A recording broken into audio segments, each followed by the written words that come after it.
Welcome to the Product Leaders Edge podcast.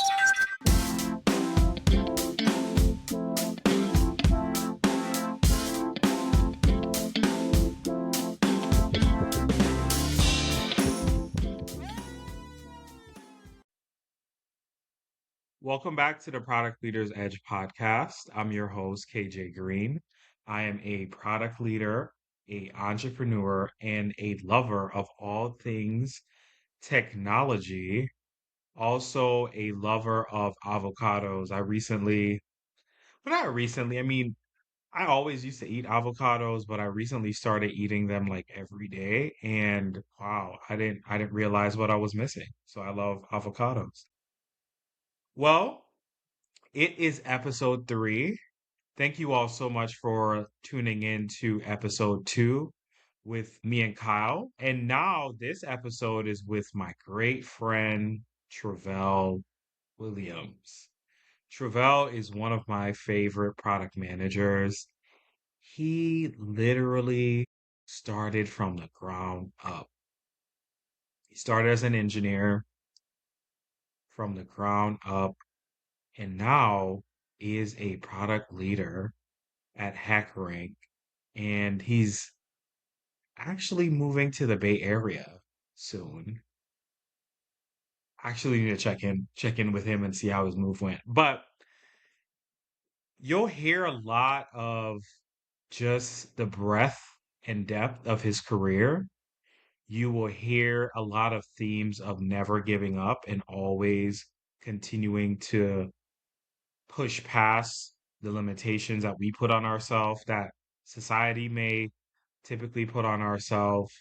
Well, that society may put on us, not on ourselves, that society puts on us. And Travell overcame a lot of that to reach his goals and his aspirations in tech and product management. And I have a lot of respect for him because coming from an engineer seat to a product manager is it is one of the more traditional paths, but it is one of the more informed paths to succeed as a product manager because you have a lot more respect and just articulation for being technically conversant with engineers. So I have a lot of respect for him.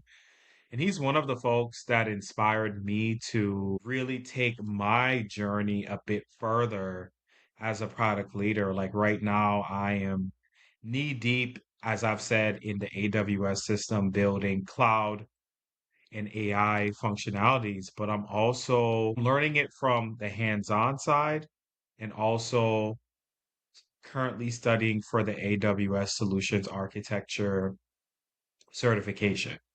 Because to really understand AI through compute, storage, and just infrastructure, you have to understand cloud and security. But AI runs on the cloud. AI runs on the cloud. AI would not be able to exist in this mass market without the cloud capabilities that power AI. And security keeps everything in check from the cloud and AI side. It's across both layers. So I am actively learning and building my skill set in that area. Well, really an expansion of my skill set in that area. But I decided to do that after, learning about the backgrounds of product leaders like Travell and just how he is able to just move through rooms very confidently because of his dual skill set as an engineer and a product manager. So I don't want to hold you guys too long. I want you to enjoy this episode. Please let me know your thoughts. If you're on YouTube, please comment in the comment section. If you are on Spotify or Apple Podcasts, please send me an email. Also, leave a review if you feel led and enjoy the episode. Bye now.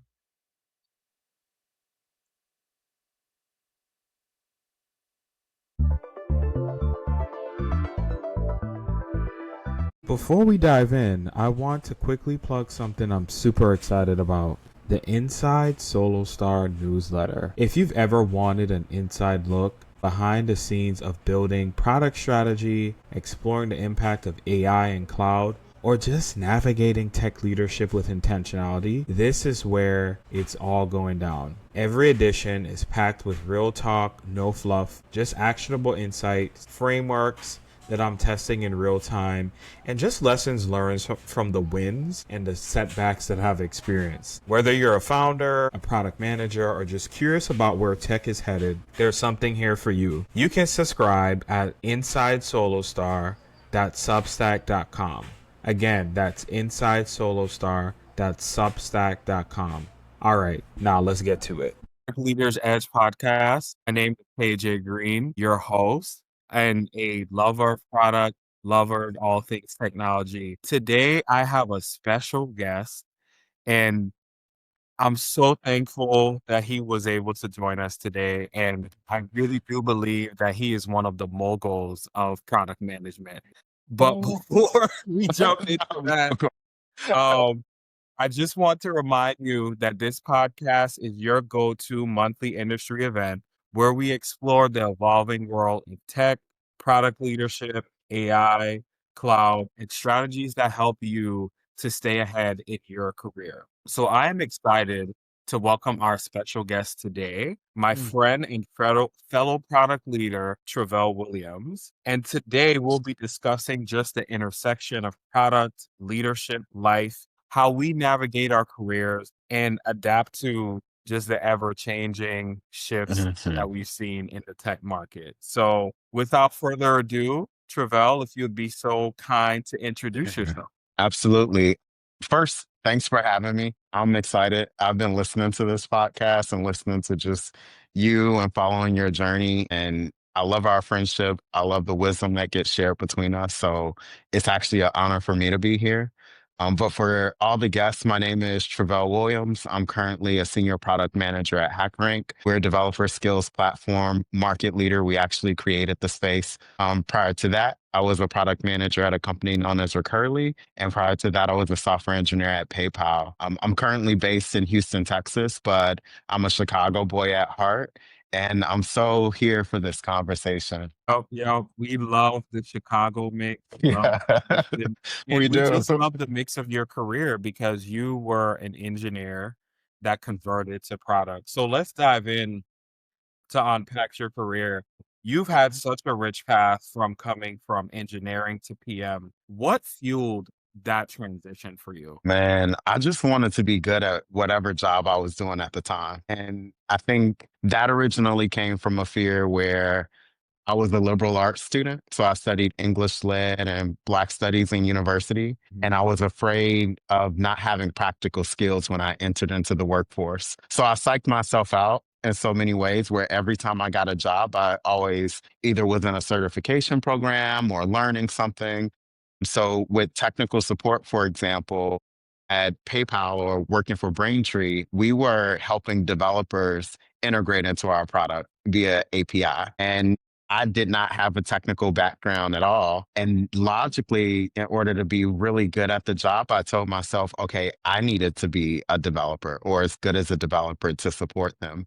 And that led me down the track of taking a software engineering boot camp. And from there, I realized I really, really love being a software engineer. I love the discipline. I love building things that people use. I love diving into code infrastructure, all the crazy things that comes with it. And it sort of just became a leap after that. I just kept on chasing excellence and chasing that. I had a new role that will open up for me or a new skill or opportunity. Wow, wow. And when you say chasing excellence, I feel that energy from you. I remember Thanks. the first time we met, we were in a fireside chat for BIM Black Executive Hmm. part of where we met actually. And you Yeah, said yeah. you have an Sure. intense personality. I'm like, I can see it. I can see it, but I feel like he really turns out when he's like in the zone. So I Oh, love that you brought yeah. that in. That's what happens. It happens everywhere. I'm all, what do you call that? I'm like the teddy bear. I'm all cute and fuzzy and like, this warm person. But when I'm in the work and I'm building, that's when my game face comes on because that's my craft and that's what I love to do. Yup, you get in execution mode. That face comes on, I'm like, let's do it. Let's go. Yeah, yeah, I feel that. I feel that. I feel that. But you have a really unique lens because you Mhm. majored in Black studies in English, correct? Yep. Okay. So how has that lens influence how you lead a product? So many ways. I can't even begin to like unpack the number of ways. But what I will say is in my Black Studies department in university, none of the professors agreed with each other about anything. And they all had different disciplines. And so a different perspective on Blackness as it was. And the English Lit department was pretty much the same. You know, of course, they had clusters of Right. disciplines within the discipline. But being in that environment, it forced me to understand all of these different lens, all of these different perspectives, and gain some sort of perspective myself for how I wanted to perceive Black studies or what I was studying at the time. And that helps me as a product manager because you're getting tons of signals. You're getting signals from the market, you're getting signals from the go to market teams, you're getting signals from customer behavior. And you have to dive in and look at all of these signals and forge and decide, this is the path I'm going to pursue my hypothesis on. So I think that's the top number one way, but there are so many other ways. Social emotional intelligence. How do you have healthy conflict and negotiation and disagree with other people's ideas? How do you do deep research on a new topic? It tends to be the field that just kept on like adding value to my life and my career right now. Wow. Wow. Wow. That is really Yeah. profound. And I would And say, go. Tell me, tell I'll me. let you. What the other thing too is the disciplines came with a level of rigor. And Mm, what people tend to do is like crap on the humanities or true. humanities like students. But, there were so many people that I started my programs with that didn't complete the programs just because of how difficult the material was. It's open ended. So it wasn't like there was a finite answer that you needed to come to as you would in natural sciences or other disciplines. You really, really had to have an original thought in my programs. And the professors would suss that out. They would say, you just copied what this professor or this scholar had. So the level of intellectual rigor also really shaped the rigor that I bring to building products as well. I agree. I agree because like you had to think at a higher level than most people do. Hmm. And people often think, well, if you're, STEM or bust, like if you're not, but you get value out of these other degrees too. You And I do. think we have to lean into where we're passionate about and just let everything else flow. Because if you're trying Hmm. to be that STEM major, be that whatever major, and not complete college, then what was the point? So I Yeah. love that you stuck to what you knew. True, Um, true, true. But I but would wanted to you be an engineering major. see what made you not pursue that? I couldn't afford it. Right. Uni was really, really expensive for me Yeah. to get through, and I was the first in my family to go down the path. And when it came down to it, I said, "Look, if I studied something like English and Black Studies, I knew the books would always be in the library. I didn't have to go and add that as an additional expense. I could look at my syllabus and get get those books and get whatever supplies I needed at a short kind of cost. So that was the real kind of reason. But once I got into the discipline, it was such a natural, organic fit for me. It made more sense than engineering, to be honest. Yeah. And you ended up being an engineer anyway. Right. So there you go. So for you, what was the turning point when you said, you know what? I'm ready for product management. Okay. I was a software engineer at PayPal, and we had started to do this developer relations kind of team. It was a team of engineers who Right. would essentially be the face of PayPal and communicating out our products to developer communities, writing documentation, even joining product teams and being additional sort of, I call them code monkeys who would deliver things across the finish line or testing new developer products. And doing that work, you get more of a voice in the shape of the product because you aren't necessarily in code all day. You are pretty much an advocate for the developer. So you're telling all these people, hey, this developer persona, that's one of our customers, that's one of our users. This is how we do right by them. These are the problems that they're encountering. And doing that, I had a couple of projects that I was able to lead myself and build from the ground up. And it just hit me. It was like, I kind of want to be the person in the room that shapes products for developers. I've always wanted to shape products in general for people, but I think that was the moment when I actually landed on this was the specific persona that I wanted to build for. And this was the way that I kind of wanted my product management journey to kind of emerge and unfold. No, that's good. That's really, Hmm. really, really, really, really good. Because product managers do shape the vision, the mission. But I think you came from the builder's perspective Hmm. where you knew that if you suggested something, that's an engineer's time, that's labor hours. Like you can't just be the strategy guy. Like you have to Yep. be the efficient product manager, the one that's respected. And I think Hmm. coming from that engineering background allowed you to have that have more respect, but to be able to respect the engineers you were working with. Would you say Oh, that? yeah. And I mean, it also just helped me find who were the kind of people I wanted to build for. So it's not, it's definitely you get a respect for engineers, but it was a level of empathy that I had found where it was like, I love to build for people who are building things or who are, trying to forge some kind of path for themselves. So definitely it gave me a respect, but it gave me such a deep empathy. Even now, I have that same empathy for the engineering team that I'm working with. It's like, ooh, I feel what you're going through. I'm sorry to push this ticket, add this ticket to this sprint or propose this epic or propose we go this route or build this thing. So yeah. Awesome, awesome. So I know that you are, you're in pursuit of another venture currently. Yeah. Can we talk about it? We could talk about it. I haven't been as public about it, so I'm nervous. But By the time this is released, it'll be time to probably talk about it. fall 2025, October 2025. So you let me know. I Yes, have the yes, I'm question. okay. Yeah, I'm okay with talking about it. I mean, listen, we live in the world of AI and technology. Anything can be edited out. For Yeah, let's sure, talk for about it. sure. Um, so what inspired you to wanting to build your own company? I think it's a path I've been on this whole time and didn't realize it. And I think it's less about building the company and for me more about solving this specific problem. That's also a part of this. I've been chasing problems that I want to solve and building solutions towards solving those problems and providing value to people. But I went through this surgery and it was the first surgery that I ever been through.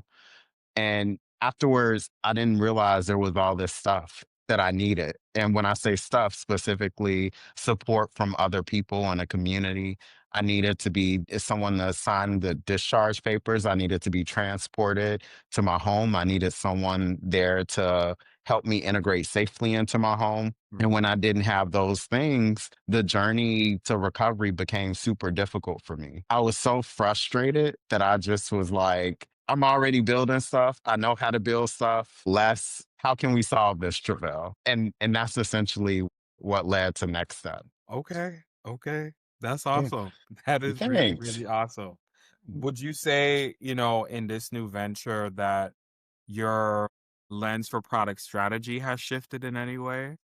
I don't think it has. I Mm. think I've always perceived product management as something that later stage companies should dabble in. Your founding team should always be made up of people who can build and lead the actual product as it is. If you have to outsource to a developer team or all this, if you're spending a lot to build a product as a founding team, it might not be something that you should be taking on, but at later stages, product management makes sense. So in that way, where product strategy fits in hasn't changed. Who owns it at the time when you're founding a company? The team owns it. Later stage, it becomes more of a formal function for me, and I still hold that belief and function that way. I like that. I like that. I Hmm. really, really, really like Yeah. that. So Thank you. let's dive in on your engineering advantage because Yeah. Yeah, I think that's something I really wanted to learn about. But what's Mhm. something that engineering taught you that shapes how you make product decisions? How to deal with hard problems, how to take on hard problems. When you are an engineer, especially when I was, you deal with a lot of stuff that just doesn't work. You deal with a lot of complex logic, and it's just difficult. When in the beginning, I remember in my software engineering boot camp, at the end of the boot camp, you have to build a application from scratch, back end, front end, database, the whole you dig, and deploy it on cloud infrastructure. I sat in that boot camp in the last 2 weeks with the same error message, trying to get my application calling the database properly. That is what it's like to be an engineer. You are just in the weeds and dealing with these challenges, and trying to make this really, really difficult thing take off. And it's sort of the same as a product manager. You could easily write down, this is the direction I want us to go in. This is a product vision I've come up with, and it's a huge lift and strain on the organization. It may be towards this North Star goal that no one believes in.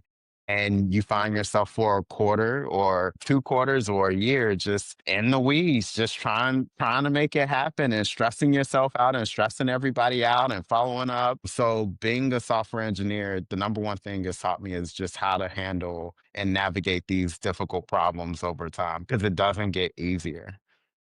Mm. Wow. Wow.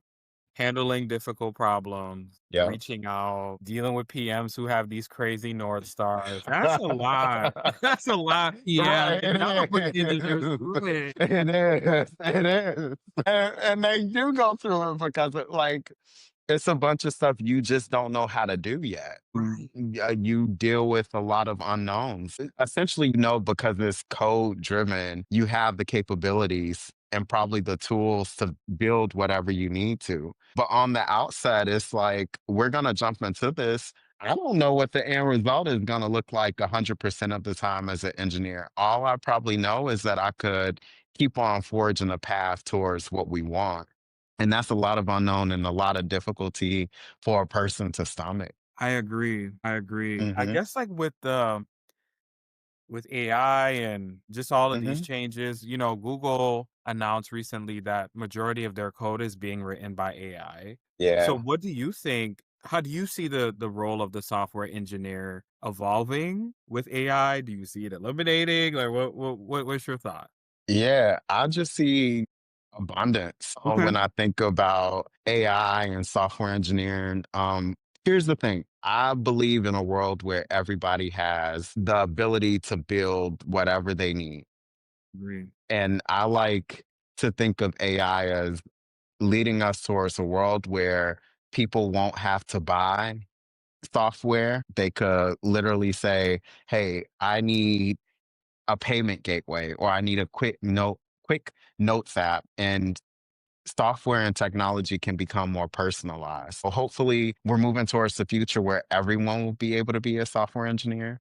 And what that will do is probably make technology more ubiquitous in the world and even change what we're all able to bring. Because the problem right now with software engineering, if you ask me, is that it's a very isolated function or skill or discipline, whatever you want to call it. And what that does is it separates so many people who have ideas from the ability to execute and build those ideas out. So it's definitely changing what software engineering is now.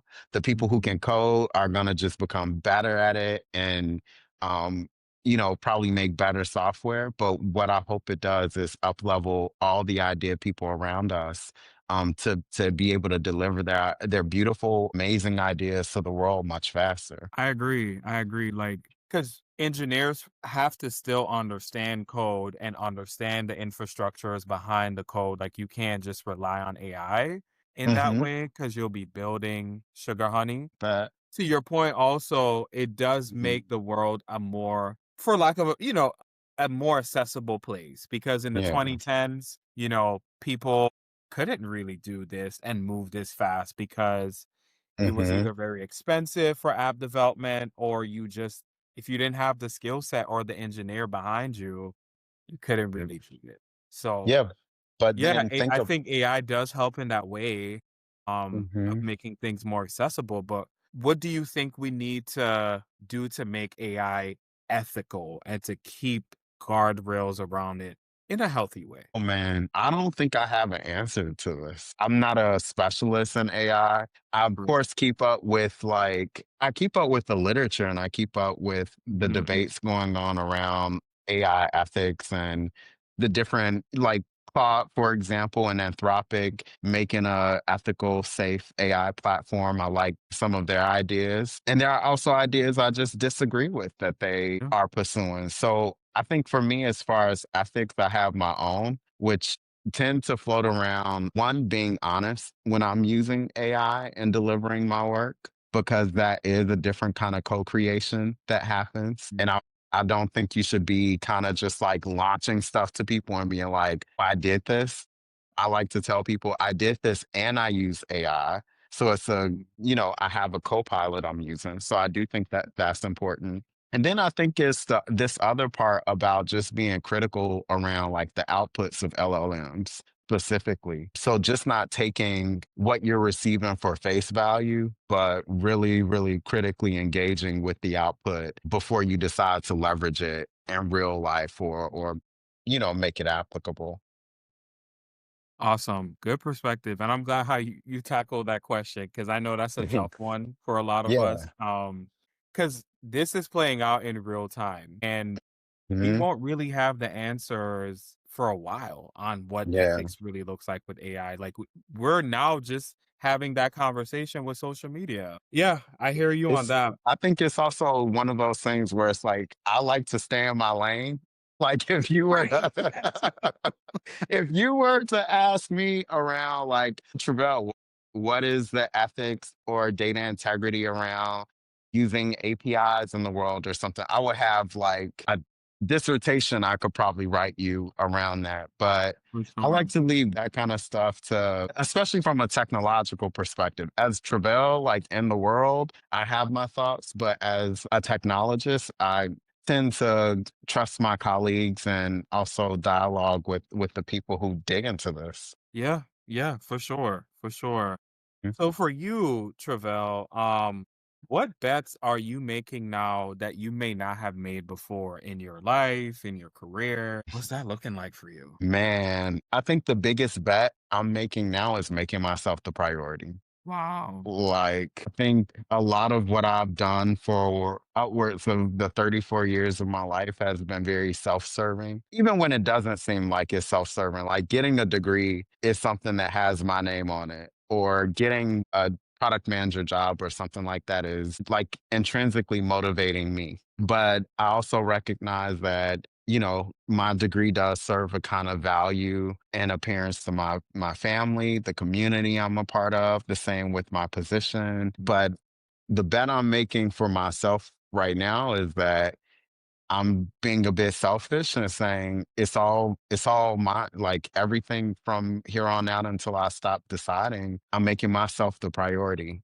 And that's the things I want to see built in the world, my health, all of these things are yeah, that's the bet I'm making. I love that. I love that. Thanks. I love that. I love Thanks. that. Because I think as people of color, we naturally just kind of lean into self-serving. And I've I come to a agree. point where like I realize I can't go any further if I continue down, and I call it the path of survivor's guilt. If I continue That's to real. you know, kind of do this thing where every win I get or every decision I make is apologizing for being the one who made it out or the one who's better off or all this other stuff, then when does the real victory come? When does the real opportunity for me to put something beautiful out in the world emerge? Yeah. Because of people, there's people who are doing it, and we Yes. have the same right to look into it ourselves. Absolutely. And that's my problem. I'm like, I need to be out here doing more stuff that Travell wants to do. Yeah, I agree. I agree. So this is our final question and answer section. Okay. We're gonna talk about just representation in Oh, product yes, and yes. product culture. What's it been like for you navigating leadership as product leadership as a Black technologist, someone who's Black in tech? It's been a profound experience for me. The biggest thing that I have learned is how to be alone. And it's a very difficult kind of, it's not even a skill. You know how they say there's like soft skills, hard skills? I'll say it's more like an epistemology, like a way of being. Like, how do you be the only one in the room? How do you be the only one of your kind, your type? My company right now at HackerRank, I'm the only Black person in product and technology in the entire company. And I'm also one of the only product managers in the United States. So when you look at from a racial perspective, when you look at from a domain expertise perspective, when you look at a business function perspective, the only one. And I'm always alone. And I don't think that that's a bad thing. And I don't find myself needing to champion any aspect of myself beyond kind of just being Travell and being comfortable with that. But what I bring to product leadership is understanding that that's a very unique lens. It's a very specific voice that I'm bringing to the product team and to my product and owning that. Like really standing on that is what it does mean at the end of the day to be comfortable with being alone. Stand on business. Yeah, yeah. And that's how I define that's really how I define it at the end of the day. Like I'm not gonna let any of this stuff shake me. I'm not gonna let any of this stuff like be the reason I don't pursue excellence. It should be the number one reason I pursue excellence because there's not no one else or nothing else like me. So that's the number one driver for me right now. I agree. I agree. And it's important because when we think about technologies being made, perspectives in the room, we need everyone to be represented. And, up and coming product managers, software engineers, when they see you, they see Hmm. hope that they could do it too, that they could Yes. work at these big companies, that they can be an Hmm. engineer and not be afraid of math or coding. So I love that. Hmm. Love that. How do you foster inclusion in your product teams, either through, being a voice in the room for inclusion in the product development process, or just like Hmm. from a staffing perspective, if you're able to influence that at all? Yeah, I think from the margins to the center approach to this. So it's all around, for me, product inclusion is always shaped around who's not in the room, who's not using the product that could be getting value from this product. And also, we can invert that and say, some of these decisions we make with our product could have an adverse impact on people who are not in the room or being considered at all. So, from a product inclusion lens, that's how I take it. My work at HackerRank is specifically around enterprise level integrations into applicant tracking systems, human resource information systems. These are tools that are used by recruiters and hiring managers to make decisions on who they bring into their company. So it's very important that when we're sending data from HackerRank into these tools that we are asking these questions. What is the adverse impact of the way that the data is displayed, the way that we are cycling and then submitting the data after an interview? All of these things come to my mind. And that's why I always ask myself, okay, we're building for this specific kind of person, but who else is going to be impacted by this? Wow, wow, wow. That Hmm. is so impactful. And that leads me to my last question to close this out. What advice would you give to an aspiring product manager, product leader from an underrepresented background? I mean, I give the same advice all the time, so don't judge me. 'Cause, but don't ever let anybody tell you no. Like that's my number one advice that I give across the board. When I wanted to be a product manager and when I was considering the path early in my technical support career, I had set up this meeting with a director of product and they were like I was on this call and I had done the work. I had got my certified Scrum product owner certificate, like credential. I got my certified Scrum master's certificate. I had went through product schools program, and I had a couple of wins in the technical support department. So I'm like, yeah, I really could put myself out there. And this director actually I think they were being kind, but they just kind of laughed in my face and was just like, you're not gonna you're not going to be able to transition into product. There's all these people who want what you want. They Mhm. have these elite backgrounds. Of course, I went to a public research university and all this other stuff. And I'm glad I didn't take that. It just was like it's not a no. It's just like I know I don't want to work with you or for you. Let me actually get on my path and start going that route. So yeah, never let anybody tell you no. Yeah, because that hit on so many levels. Because Hmm. that happened to me too. People Yeah, always find something, they do. for various reasons, Yeah. and you can't let people tell you no, like you said. But you Hmm. gotta know for you that you are valuable. But also it's just about finding your people too. Because Hmm. that manager, director, whoever they were, that wasn't your people. And your Yeah. people now are the ones that are valuing your skills, the ones that are promoting you, the ones that are paying you well.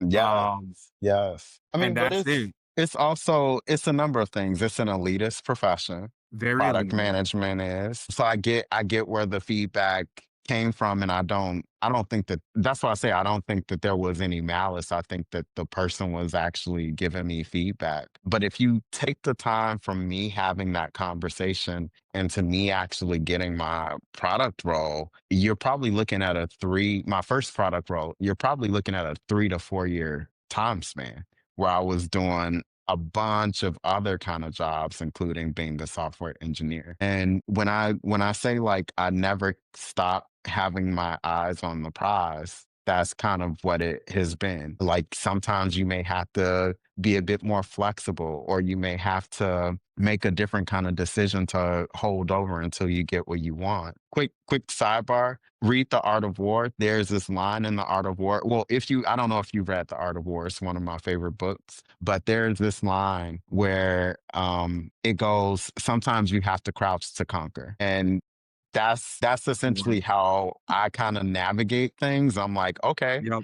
I'll do this little whatever I need to do until I'm able to get my big bite or achieve the outcome that I want. I love that. Mhm. I love that. And continuing to not let people tell you no. Yeah, It's you against you. Travell exactly. versus Yeah, Travell. all the time. When you said that, I seen like the Kermit the Frog. I don't know if you've seen it, the meme where he has like a hood. Oh, yeah, And it's like, that is exactly, yeah, that is the mode I'm in. for sure. For sure. And you know what? We have to lean into our greatness because no one's Mhm. gonna tell you to do that. You have to lean into it. Exactly. So this last segment, we're gonna play a little fun game. Ship it or scrap it. Okay. So if you Mhm. had so this is the first product, a GPT email rewriter in your tone. So Ship it. ship it. Ship it. Okay. A Ship calendar-based dating app. it. Scrap it. Yeah, Grab because it. like people just need to control their life and calendars anyway. Well, I just Um, don't want my time data out there like that. Even now, I've synced multiple calendars and I have this time paranoia. Scrap it. I don't want anything else pulling from my calendar. I agree. Spotify wrap for API usage. Is it like a rapper type of situation? Yeah, yeah, pretty much. Yeah, why Keep it not? Yes, ship that ASAP. a Slack bot that assigns tasks from Zoom facial expression. Ship it. Ship it. Just so I could be like, who decided this? Oh, it's when you made that face. I need this. Yes. Right, right. So to close out, if you Hmm. had an unlimited budget, zero corporate red tape, what product would you build? Man, I'm sorry. I will be with Elon Musk trying to build this city on Mars. Maybe I would build the moon base. That's what I'll build. I'll let him handle like the Mars city type of situation.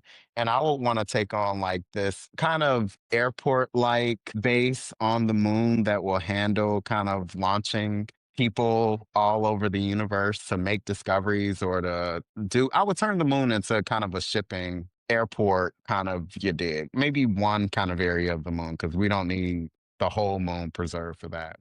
Yeah. Because we need the moon to actually do its job. Whatever it, does with gravity and all that, we want that to continue. Heck, we want to be alive. Yes, yes, yes. Awesome. Awesome. Well, Travell, thank you so much for your time today. This Thank was you. a phenomenal episode, a really great conversation. I got to learn so much from you, got to glean so much from you. And I really hope our listeners too, as well, because there was so many takeaways that, man, we could write a book off of this. But Let me know. yeah, that's a wrap for the Product Leaders Edge podcast. Again, huge thanks to Travell for taking the time to just share his journey with us, keeping it real and talking about product leadership. If you like this show, please follow, subscribe, and see you in the next episode. Thank you. Thank you for listening to the Product Leaders Edge podcast. If this episode gave you a new way to think about product leadership, share it with someone else who's building in the tech space today. You can follow my work on LinkedIn through my weekly series, Tech Tuesdays with KJ, and subscribe to the newsletter on Substack, which is Solostar by KJG.substack.com. And I'll link all of that into the show notes for you all.